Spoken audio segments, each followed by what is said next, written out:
Hey Crafty Peeps, let's get crafting. Today's video is 5 super easy and super quick kitchen DIYs. When I say these projects are easy, I mean easy. So I'm taking this wood cutting board that I picked up from Michael's. I think I got it for 70% off. It was a really good deal. It may have been 50% off. Either way, good deal. And then I picked up these letters off of Amazon that say eat, and they were on sale for $5. And they are so beautiful, and you can actually hang them up on the wall as is. They have little hooks, as you can see.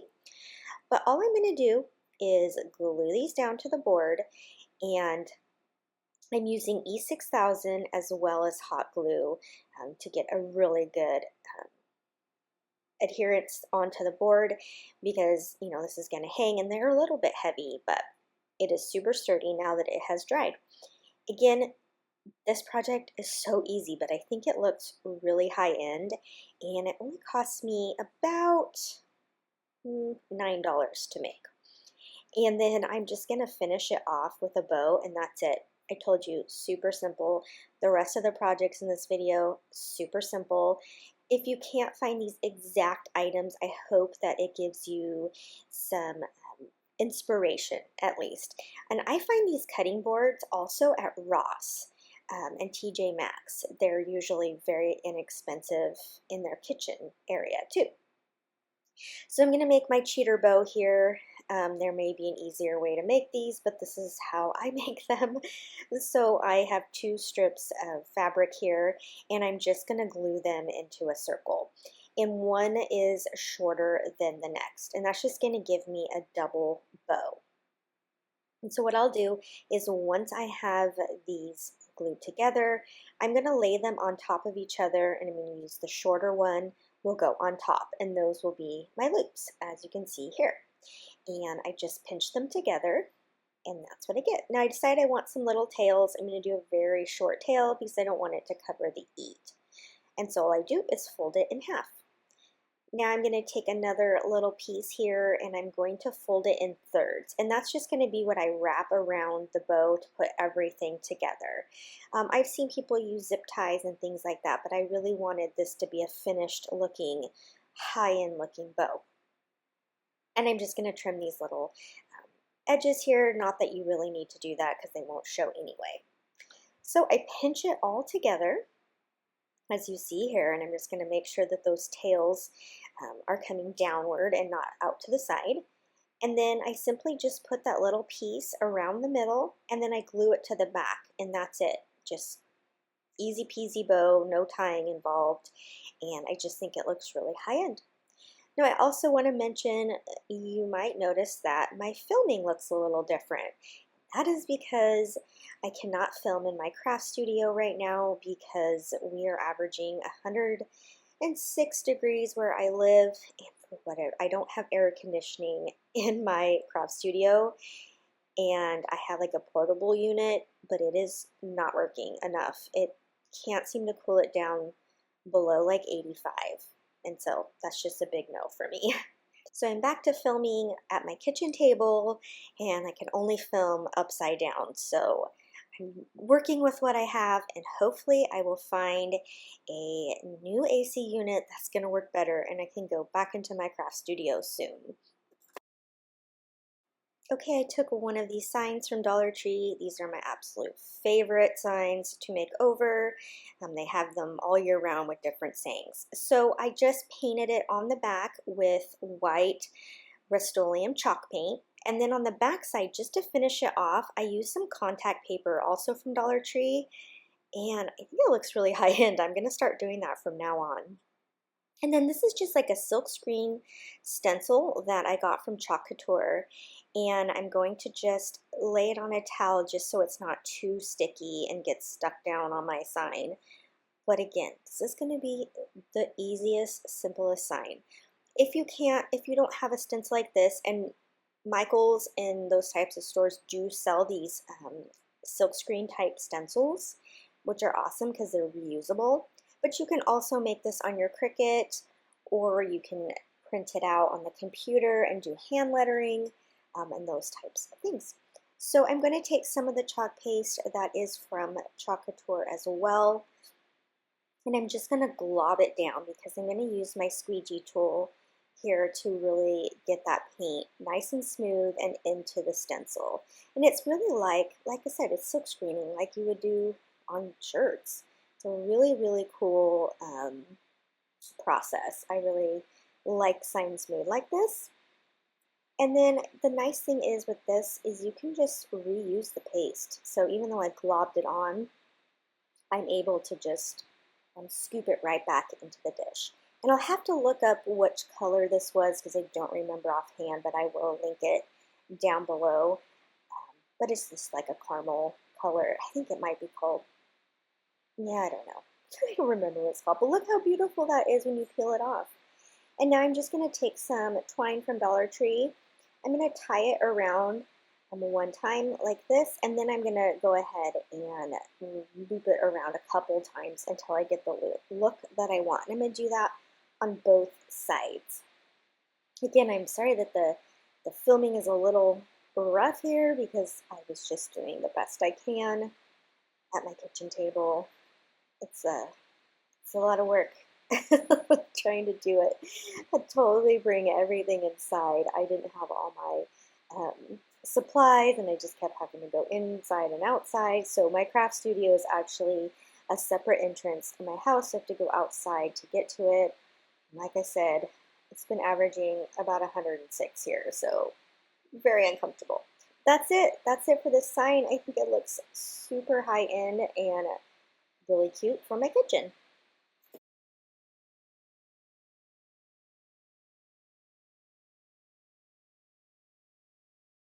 Okay, another super simple project.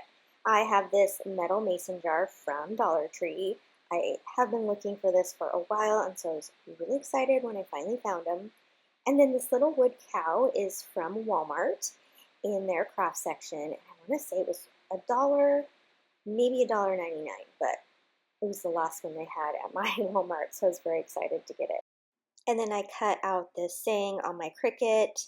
It says, "Kitchen closed, this heifer's had it." I found that quote, I guess you would call it, online, and I was like, that's so funny, I'm going to use that. So I put that down on this mason jar.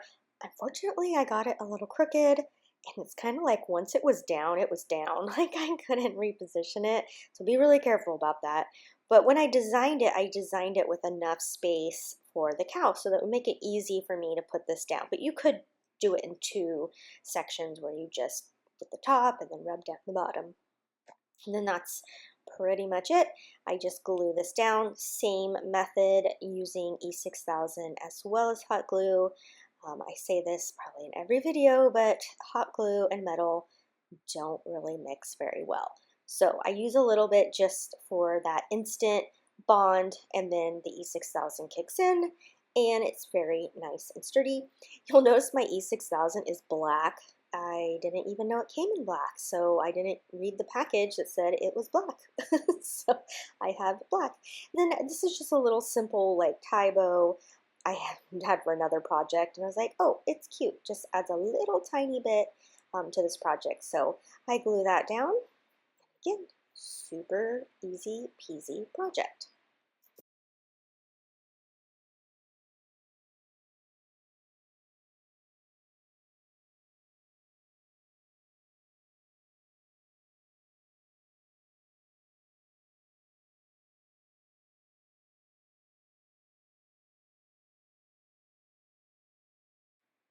Okay, so this cute little, what it is like a recipe stand, or really like a cell phone stand for your kitchen, because I think a lot of us, our recipes are actually on our phone. And you can get this at Joann's for a couple dollars, and I will link it down below. But I use it again for my cell phone when I'm doing a recipe in the kitchen. So I'm going to cover it just with some of the antique wax from Waverly, give it that stained look. Also, a lot of times we have our recipes also on note cards, so this would fit that too. And then I'm just going to take a little bit of my Rust-Oleum linen chalk paint, just a little tiny bit. And the reason I'm pouring this out is I'm going to dip that same chippy brush that I just added the antique wax on, so it still has a little bit on the brush. And then I'm just going to tap it off on the side here of my little cup, and I'm just going to try lightly brush it on to give it that farmhouse, worn look.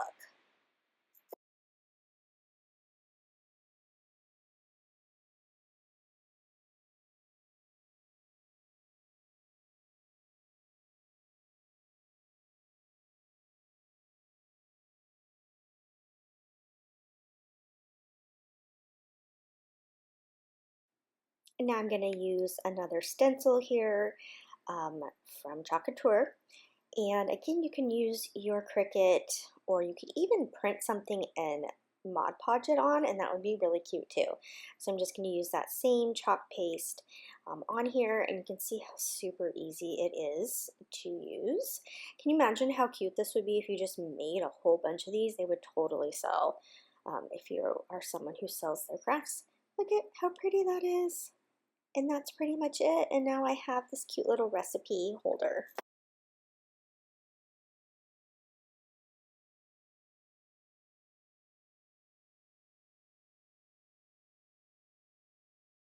I picked up this cute mason jar wind chime. It was a 4th of July theme wind chime from Dollar Tree.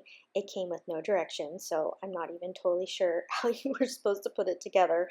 But when I bought it just for the little mason jar sign because I thought it was so cute to make over. So I'm going to use that as well as the star. So I got this contact paper from Dollar Tree, and it's just kind of like a creamy, almost spongy looking pattern, and I'm just going to put it down and cut around it. Now I could still see the words through it, and so I went ahead and did another layer of the contact paper. So there's 2 layers on there.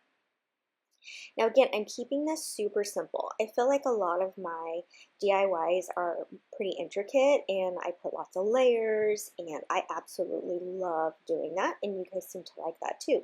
But I really wanted to do something a little simpler because, excuse me, you need to have some simpler items to go in with your more intricate items. Otherwise, they just all overpower each other. So it's good to have some simple items. So I took this star and I used the Waverly wax here, and I painted over that.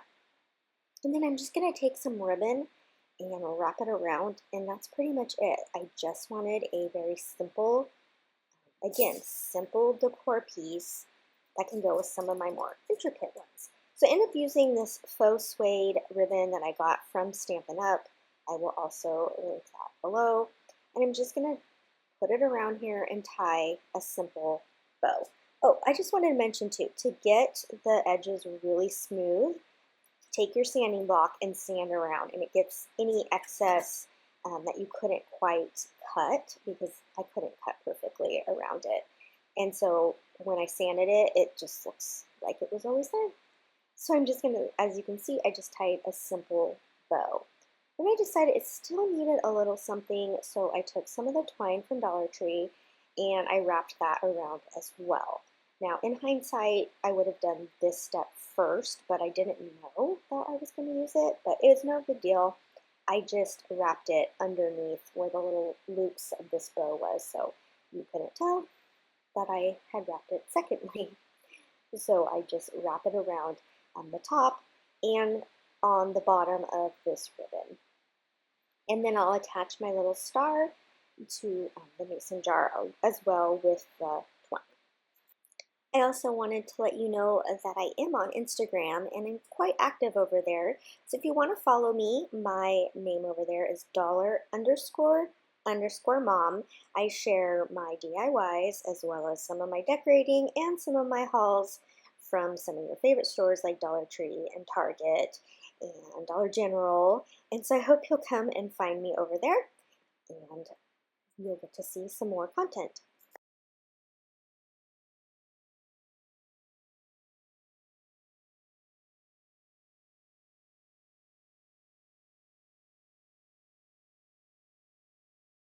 Now I didn't want a bulky knot underneath my bow, so I just feed it through and I add just a little bit of hot glue and then trim those top tails of the twine.